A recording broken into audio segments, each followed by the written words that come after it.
शाम को आईने के सामने खड़ा हुआ इंसान खुद को तो देखता है ना, उसे पता होता है कि मैं कितनी ईमानदारी और कितनी बेईमानी से अपनी ज़िंदगी को हैंडल कर रहा हूँ। आप ईमानदार हो, सामने वाले इंसान को एक ना एक दिन पता चल ही जाता है कि वो इंसान देखिए, काम हो या रिश्ते, ईमानदारी बहुत ज़्यादा ज़रूरी है।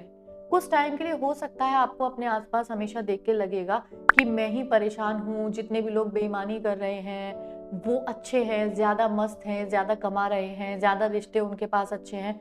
लेकिन इवेंचुअली वो अच्छे नहीं हैं, वो सिर्फ़ प्रिटेंड कर रहे हैं। क्योंकि कोई देखे ना देखे, शाम को आईने के सामने खड़ा हुआ इंसान खुद को तो देखता है ना, उसे पता होता है कि मैं कितनी ईमानदारी और कितनी बेईमानी से अपनी ज़िंदगी को हैंडल कर रहा हूँ। ईमानदार इंसान कुछ टाइम के लिए परेशान होगा, उसको चीज़ें वैसी नहीं महसूस होंगी जैसा वो करना चाह रहा है। लेकिन सबसे ज़्यादा उसके पास एक सुकून होगा कि जो भी मैं कर रहा हूँ, जैसे भी मैं कर रहा हूँ, एटलीस्ट उसमें कोई बेईमानी नहीं है, एटलीस्ट उसमें कोई धोखा नहीं है। चाहे वो रिश्ते हों, चाहे आप पढ़ाई कर रहे हो, चाहे कोई बिज़नेस कर रहे हो या नौकरी कर रहे हो, कुछ भी। और धीरे-धीरे, धीरे-धीरे आपका जो डेडिकेशन होता है ना, वो सबको दिखने लगता है आस-पास। हाँ, कुछ आपसे जलने वाले लोग होंगे, वो कभी उस बात को एप्रिशिएट नहीं करेंगे। पता उन्हें भी लग जाता है कि इंसान सच में सच्चाई से काम कर रहा है। हो सकता है वो आपके सामने प्रिटेंड ना करें, बट किसी ना किसी को ये बात बता रहे होंगे या किसी को भी नहीं बता रहे होंगे। जैसे आपको पता है आप ईमानदार हो, सामने वाले इंसान को एक ना एक दिन पता चल ही जाता है कि वो इंसान ईमानदार है।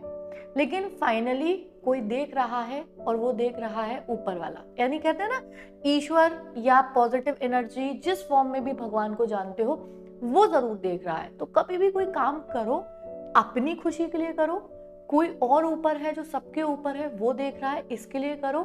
सिर्फ कुछ 4 लोगों की वजह से हम उस बेईमानी के फील्ड में आ जाएं, रिश्तों में धोखेबाजी करने लगे, अपने काम के साथ धोखेबाजी करने लगे। कुछ टाइम के लिए आपको लगेगा आप खुश हो, लेकिन एक्चुअल में वो जो खुशी होगी ना, धीरे-धीरे कब आपकी परेशानियों में, कब आपके डिप्रेशन में चेंज हो जाएगी, आपको पता भी नहीं चलेगा। आप ईमानदारी से काम करते रहोगे ना, तो जो सुकून है आपका डे बाय डे बढ़ता जाएगा और एक दिन आप सच में सुकून में होगे कि चलो, सब कुछ किया, बेईमानी तो नहीं की ना चीज़ों में। ऑनेस्टी से रिश्ते निभाए, ऑनेस्टी से अपना काम किया और आज मैं खुश हूँ, जैसे हूँ, जितना हूँ, क्योंकि किसी भी चीज़ की कोई परिभाषा नहीं है। किसी भी एंड की, किसी भी सक्सेस की, किसी भी एक कहते हैं ना, जीवन में हर एक चीज़ की पूरी परिभाषा नहीं है कि इस परिभाषा पे आप खरे उतरे। आप सुकून में हो, बस यही परिभाषा है खुशी की, यही परिभाषा है आपकी सक्सेस की। और उसको मुझे लगता है वो ईमानदारी से ही आती है। आप और कोई काम करोगे, कोई बेईमानी का काम करोगे तो नहीं आ सकती है। तो कोशिश करिए ईमानदार रहने की, आप खुद खुश रहने लगोगे और सक्सेस आपके पीछे खुद आने लगेगी।